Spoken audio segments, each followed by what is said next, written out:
कि आपको अपनी लड़ाई को लड़ने के लिए एक मजबूत कंधे की जरूरत है, मेरे जैसे कंधे की, जो मिट तो सकता है लेकिन झुक नहीं सकता, जो कितना भी जालिम क्यों ना हो सामने, उसके सामने रुक नहीं सकता, झुक नहीं सकता, थक नहीं सकता, और जब तक लड़ाई को अंजाम तक ना पहुंचा दे तब तक चैन से सो नहीं सकता। ऐसे सिपाही की आपको जरूरत है। उसके बारे में क्या कहूँ, मेरे पास तो कोई शब्द ही नहीं है। इतना प्यार सम्मान मिला। लगभग हम 3-4 दिन पहले इस क्षेत्र में आए थे। घूम तो हम काफ़ी समय से रहे थे, लेकिन भाई हमारे मिले हमें, अंसारी जी, राशिद भाई, रईस भाई मिले हमें, और काफ़ी भाइयों का सहयोग मिला। सबके नाम नहीं जानता, मैं माफ़ी चाहूँगा, लेकिन फिर भी सभी भाइयों ने अच्छा साथ दे रहे हैं। जिस तरह से हमारे लग रहा था कि हमारा साथ देंगे, लेकिन ऐसा नहीं लग रहा कि ताकि इतना साथ देंगे, दिल से साथ देंगे। जैसे उन्होंने मंच से सीधा एक जो विधायक यानी भाजपा के ऊपर एक तंज कसा है उनके विकास कार्य को दिखाते हुए। उन्होंने पास की ही गंद को मुद्दा उठाया सबसे पहले। ये तो देखो, मुद्दे वाली जो बात हुई वो उठाई जाएगी। आप यहाँ पे देख सकते हो कितना बुरा हाल है, कितनी अच्छी इन्होंने कितना अच्छा वातावरण बना रखा है सरकार ने, वर्तमान की सरकार ने। आप देख सकते हैं कितनी साफ सफाई, कितनी सुंदरता है क्षेत्र में। अभी पास में हमारे नाला है, वो देखिए आप, बिल्कुल उसमें कभी मुझे तो लगता नहीं आज तक हम भी इसी विधानसभा में पले बड़े हैं, कभी इसकी सफाई हुई हो आसपास में, कुछ इस तरह का मुझे नहीं लगता। तो जो बातें होगी वो बताई जाएगी, कही जाएगी जनता के सामने। सबसे पहले जो हमारा मुद्दा है, सबसे पहले तो सौंदर्यकरण का ही मुद्दा है हमारा, साफ सफाई का मुद्दा है। जो हमारे पूरी विधानसभा है, हमारी 68 विधानसभा है, इसमें देखना आप कहीं भी किसी भी क्षेत्र में आप चले जाओ, वहाँ पे बहुत बुरा हाल है, निकलना बढ़ना बड़ा मुश्किल है। हम ये चाहते हैं कि जिस तरह साउथ दिल्ली के लोग, बड़े बड़े लोग, कोठियों बंगले वाले लोग साफ सफाई में रहते हैं, हमारे तरह के लोग भी, हम जैसे लोग भी उसका साफ सफाई में रहे, और हमारी भी जो कॉलोनियाँ हैं वो भी साफ सुथरी सुंदर हो। यहाँ पे यूपी के बिजनौर पे काफी लोग हैं, चमनपाल में आज चंद्रशेखर आजाद ने सभा की है, उससे क्या समर्थन में इतना बदलाव आया है? बदलाव की बात करें तो आप खुद ही देख रहे थे, बदलाव इतना आ गया है, ऐसा लग रहा है कि 5 तारीख से पहले ही जीत हो चुकी है। कितना अनुमान लगा रहे हैं, कितने वोटों से? अनुमान तो मैं लगा ही नहीं पा रहा हूँ, इतनी जनता, इतना पब्लिक, इतना प्यार मिल रहा है, अनुमान भी मेरा फेल हो चुका है, सबका ही फेल हो रहा है अनुमान। देखिए मीडिया बंधुओं, आप आए, धन्यवाद। आपने सभा खुद देखी है कि भाई के आने से पहले लोगों में एक अजीब सी एक जागरूकता थी कि भाई आ जाएंगे तो हम उन्हें एक बार देखेंगे जरूर। ऐसी शख्सियत वो वैसे नहीं बने हैं चंद्रशेखर भाई। उन्होंने लोकसभा जो अपनी नगीना की है उनकी, उसमें करिश्मा करके दिखा दिया कि अधिकारियों के होश उड़ा दिए, और जो विकास का कार्य है उसकी प्रगति ला दी है। वही लहर यहाँ इस गोकलपुर विधानसभा में आने वाली है जब भाई अरविंद कटकवाल जी यहाँ जीत करके आएंगे। यही तो कमाल की बात है मीडिया बंधु, कि लोग पब्लिक को खुद बुलाते हैं, और यहाँ करिश्मा है कि पब्लिक नेताओं को खुद बुला रही है कि आओ और हम आपको समर्थन देना चाहते हैं। मुस्लिम विरोधी जो उन्होंने भाजपा को लेकर एक तंज कसा था, वो बयान दिया है कि यूसीसी और वक्फ बोर्ड के जो बयान का मुद्दा संसद में उठाएंगे। क्या इस तरीके से अगर प्रत्याशी भी बने हैं कटकवाल, ये भी मुद्दा उठाएंगे? 100% उठाएंगे भाई, जो उनके आदर्श हैं उसके पद चिन्हों पे चलना है। अगर चंद्रशेखर भाई को मुद्दा उठाएंगे नेशनल लेवल पे, तो विधानसभा दिल्ली में ऐसे ही मुद्दे, उसी तरीके के मुद्दे अरविंद कटकवाल भाई भी उठाएंगे। देखिए मैं तो एक ही अपील करूंगा, हाथ जोड़ के मेरी ये गुजारिश है कि ये अरविंद कटकवाल भाई का चुनाव नहीं है, भाई चंद्रशेखर का चुनाव नहीं है, ये दिल्ली में परिवर्तन का चुनाव है, ये पब्लिक का चुनाव है, ये जनता का चुनाव है, ये इस गोकलपुर विधानसभा का चुनाव है। इस चुनाव में अपनी एक एक वोट डाल करके आजाद समाज पार्टी के प्रत्याशी को जीत हासिल कराए, उसके लिए मैं तहे दिल से धन्यवाद देता हूँ। मैं तो ये अपील करूंगा, जितना प्यार दे रहे हैं, सम्मान दे रहे हैं, इसे वोट में तब्दील करें और 8 तारीख को विजयी घोषित करें। जी, चंद्रशेखर आजाद जी ने स्टेज से कहा कि बीजेपी जो जिस तरीके से पॉलिसी ला रही है, यूसीसी हो या तलाक हो या वक्फ बोर्ड बिल हो, तो हम उसका संसद में तो करेंगे, उसके बाद हम सड़कों पे भी करेंगे। बिल्कुल। तो इस बात पे कितना मतलब समर्थन है आप लोगों का कि चंद्रशेखर आजाद जो मान लीजिए वक्फ बोर्ड की बिल अगर पास हो जाता है बीजेपी में, तो सड़कों पर उतरेंगे, ये इतना साथ देंगे? हमारा समर्थन 100% नहीं है भाई के साथ, 200% से ज़्यादा है। अगर वो प्रदर्शन करेंगे सड़कों पे आगे, तो वो न्याय के लिए लड़ रहे हैं, सच के लिए लड़ रहे हैं, ठीक के लिए लड़ रहे हैं, देश में भाईचारा कायम हो उसके लिए लड़ रहे हैं।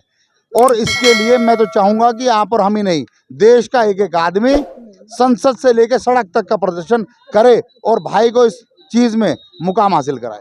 एक आखिरी सवाल ये है, लगातार सीए एनआरसी के लंबे प्रोटेस्ट चले और किसान आंदोलन एक लंबा प्रोटेस्ट, जी, लेकिन अब यूसीसी जैसे बिल सामने आ रहे हैं, जेपीसी में ये सामने है, लेकिन हमेशा एक बात कही जाती है कि संसद में जो है इनकी मेजोरिटी हो सकती है, लेकिन हम सड़कों को जो है अपनी मेजोरिटी लेके चलेंगे। तो क्या लगता है कि वाकई में ये प्रदर्शन लंबे होंगे या एक दिन का में थम जाएगा? देखिए, जो भी इस भ्रष्ट केंद्र सरकार के खिलाफ प्रदर्शन होते हैं, वो आपने देखा है पिछले 10 साल में, वो लंबे ही चलते हैं, क्योंकि ये वो अंधी बहरी गूंगी सरकार है जो अच्छे प्रदर्शन आंदोलनों को तवज्जो नहीं देती, इसलिए उन प्रदर्शन का कार्यकाल लंबा होता है, लेकिन सच्चाई की जीत होती है हमेशा।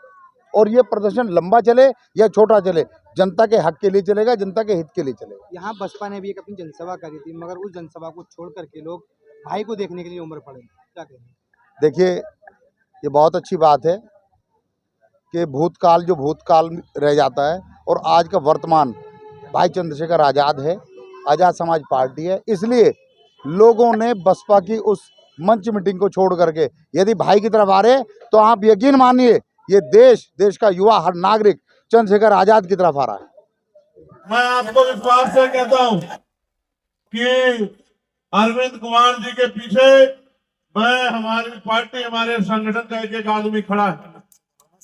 अगर आपने भाई अरविंद जी को आशीर्वाद दिया, उनके हाथों को मजबूत किया, इससे पहले मैं ये भी कहूंगा कि आप 100 रुपए का सामान खरीदोगे तो सामान को 4-5 बार पलट कर देखोगे कि ये सामान खराब तो नहीं है, ये सामान एक्सपायर तो नहीं हो गया, ये सामान जितना ले रहा उतना पूरा है या नहीं है।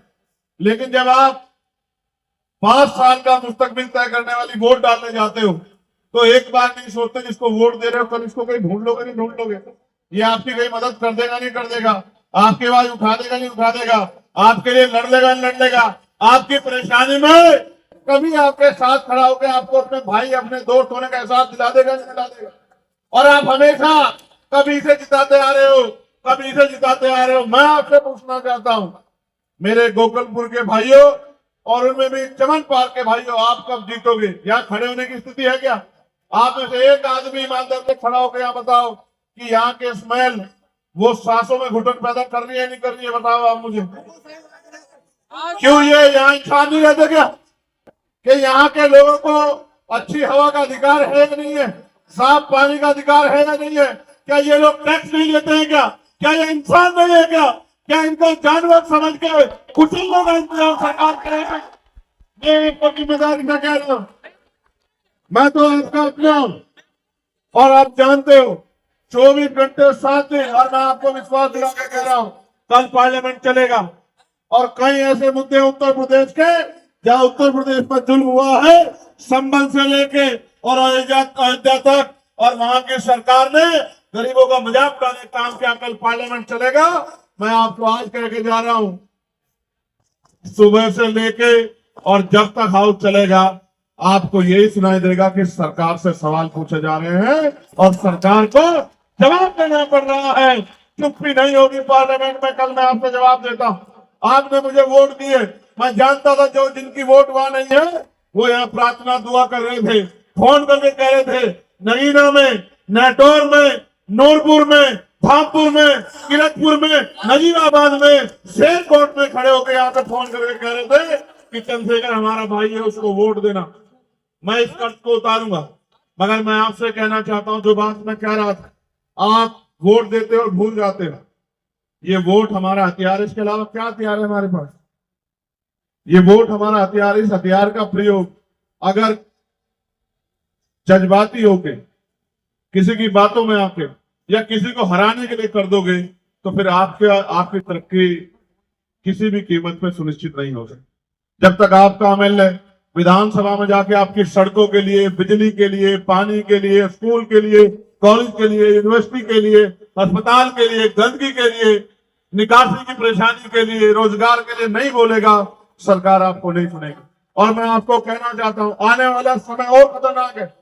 जिस तरह पिछली सरकार में चिन्हित कर करके गरीबों, किसानों, मजलूमों, दलितों, पिछड़ों, मुसलमानों की बस्तियों को ये कह के हटाया गया कि यहाँ बुलडोजर चलेगा, क्योंकि ये अवैध बस्ती है, जहां हम 50-50 साल से रह रहे हैं, जहां हम 40-40 साल से रह रहे हैं, उन बस्तियों से निकालने का इंतजाम और उसकी रणनीति जो सरकारों ने बनाई है।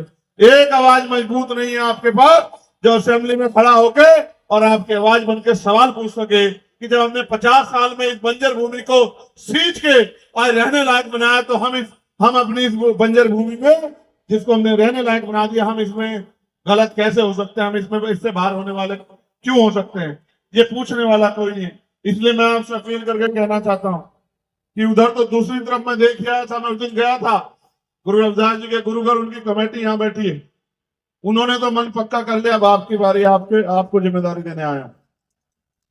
एक मौका आप भाई अरविंद जी को दो, जहां आपको जरूरत पड़ेगी 24 घंटे 7 दिन चंद्रशेखर आजाद आपकी सेवा के लिए खड़ा रहेगा। इस बात का मैं आपको विश्वास दिलाता हूं। बहुत दूर नहीं है, हम लोग तो अगर सो जाते हैं तो नगीना पहुंच जाते हैं, यहाँ हाईवे चढ़ते सो जाते हैं, नगीना पहुंच जाते हैं 3-3.5 घंटे में। और ये नगीना के लोग यहाँ इसलिए घूम रहे हैं, ये इसलिए घूम रहे हैं क्योंकि ये चाहते हैं कि अब हमारी शक्ति बननी चाहिए और हमारी ऐसी मजबूत आवाज बननी चाहिए जो समय समय पे हमारी लड़ाई को मजबूत करे। मैं जिन साथियों ने ये प्रोग्राम कराया है, ये कुछ ज्वाइनिंग भी है, ये हमारे नेता सलीम अंसारी साहब इतने बड़े कागज लाते हैं, जब भी लाते हैं, असलम अंसारी साहब, दिलशाद अंसारी साहब, सरताज अंसारी साहब, असलम अंसारी जी दूसरे, तनवीर अंसारी, इंफार अंसारी, अरशद अंसारी, इमरान मुल्ला जी, इमरान अंसारी जी, जाहिद अंसारी जी, तारिक अंसारी, नदीम अंसारी, अयूब अंसारी, सारे यहीं आ गए क्या, सानिब अंसारी, रिजवान अली, साहिद अंसारी, सोएब अंसारी, अनीस अंसारी, मोहम्मद अली अंसारी, मोहम्मद मुंसार, सलीम शेख, गुफरान अंसारी, इरफान अंसारी, रियासत भाई अंसारी, रईस प्रधान जी, परवेज कटारिया जी, मोइनुद्दीन सैफी जी, आसिम मलिक जी, नईम मलिक जी, निशान मलिक जी, अरशद मलिक जी, सलाउद्दीन मलिक जी, इरफान अंसारी जी, दिलशाद कुरैशी, सदाकत अंसारी, सोनू अलवी साहब, उवैस इकबाल जी, जमील मलिक, साकिब मलिक, शोएब मलिक, दिनेश दानिश मलिक, फरदीन मलिक, जुनैद मलिक, आप सबका मैं बहुत बहुत धन्यवाद करता हूँ। आपको एक ही विश्वास दिला सकता हूँ, आप जानते हैं मेरे किसार को, क्या कभी किसी पे जुल्म हुआ तो चंद्रशेखर ने पीछे लाइन में खड़े होकर इंतजार किया, आगे बढ़ के सामना किया? आप बताओ ईमानदारी से, पूरी जिम्मेदारी बताओ, सामना किया या पीछे खड़े होकर इंतजार किया, बताओ? तो फिर एक मदद मेरी कर देना, मैं जानता हूं और हम तरीका भी जानते हैं, आप भी जानते हैं कि हमारी जड़ें इतनी मजबूत है कि हम रात रात में बहुत कुछ बदल सकते हैं। जब जानते हो नहीं जानते हो, तो यहाँ मैं आपको जिम्मेदारी के तौर पे कह रहा हूँ, फोन उठाओ, जेब में देखो, निकालो, निकलेगा, देखो जेब में डालो, जेब में हाथ है फोन, इस फोन में नंबर होंगे नहीं होंगे गोकुलपुरी के, एक फोन भाई 8 घंटे हम लोग अपना घर चलाने के लिए मेहनत करते नहीं करते हैं, इज्जत की जिंदगी जीने के लिए, अधिकार के साथ जिंदगी जीने के लिए, अपनी लड़ाई लड़ने के लिए, 5 साल के लिए अपना भविष्य तय करने के लिए, क्या हम आने वाले 2-3 दिन 1 घंटा फोन भी यूज नहीं कर सकते? क्या अपना कर सकते नहीं कर सकते? तो फोन निकाल के 1 घंटा गोकुलपुरी वालों को फोन करना कि इस बार वोट को इधर उधर नहीं डालना, इस बार क्या है हमारा निशान, इनको पूछ रहा हूं, क्या है निशान, क्या है निशान? नहीं, ये केतली कहाँ है, वो केतली दिखाओ, ये केतली है ना, ये केतली नहीं, अलादीन का चिराग है। क्या है देखो, ये बताओ। हमने मोदी जी से केतली छीन ली है, अब जब केतली नहीं होगी तो चाय पिला के जनता का बेवकूफ भी नहीं बना पाएंगे। ठीक है, अभी केजरी फ्री आगे चाय वाला कारोबार भी खत्म कर देंगे। ठीक है, फिर काम भी हम पे ही रहेगा, तो जनता का नुकसान भी नहीं कर पाएंगे। एक बात और कहनी है, सुनो, ये भाजपा के लोग कह रहे हैं 500 रुपए का सिलेंडर देंगे, कह रहे नहीं कह रहे, और ये कह रहे हैं कि भाई हम 2500 रुपए महिलाओं को भी देंगे, कह रहे हैं ना। मैंने इनसे भी पूछा, नहीं अभी नहीं, सुन लो, छोड़ दो पुरानी। मैंने इनसे पूछा, भाई उत्तर प्रदेश की जनता ने तो आपकी सरकार बना रखी, उनको दे दो 500 का सिलेंडर, वहां की महिलाओं को दे दो 2500 रुपए, हरियाणा वालों ने अभी ताजी उन्हें इनको दे दो, उत्तराखंड वालों को दे दो, मध्य प्रदेश राजस्थान वाले दे दो, इनको देना कुछ नहीं है। इनका बस चले तो ये हमारी रोजी रोटी भी बंद कर दे और ये हमारे सांस लेने का अधिकार भी छीन ले, इनका इलाज परमानेंट करना पड़ेगा।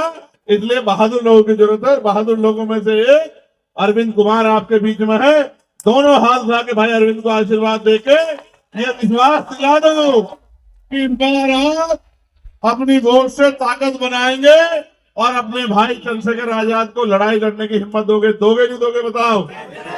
नहीं, ऐसे हल्की आवाज आ रही है, ये बीच में बिजनौर वाले नहीं लग रहे हैं, कोई महिला ना लग रहे हैं। बिजनौर वालों की तो आवाज का रुपया बहुत दूर तक जाता है, जाता नहीं जाता है? बताओ, जो उनसे मदद करोगे नहीं करोगे? बहुत बहुत धन्यवाद, नमस्कार, आदाब, सत श्री अकाल, जय भीम, जय भारत। एक आखिरी बात, जब तक चंद्रशेखर आजाद है घबराना नहीं। क्या कह रहा हूं, सुन रहे हो नहीं सुन रहे हो? जब तक चंद्रशेखर आजाद है घबराना नहीं।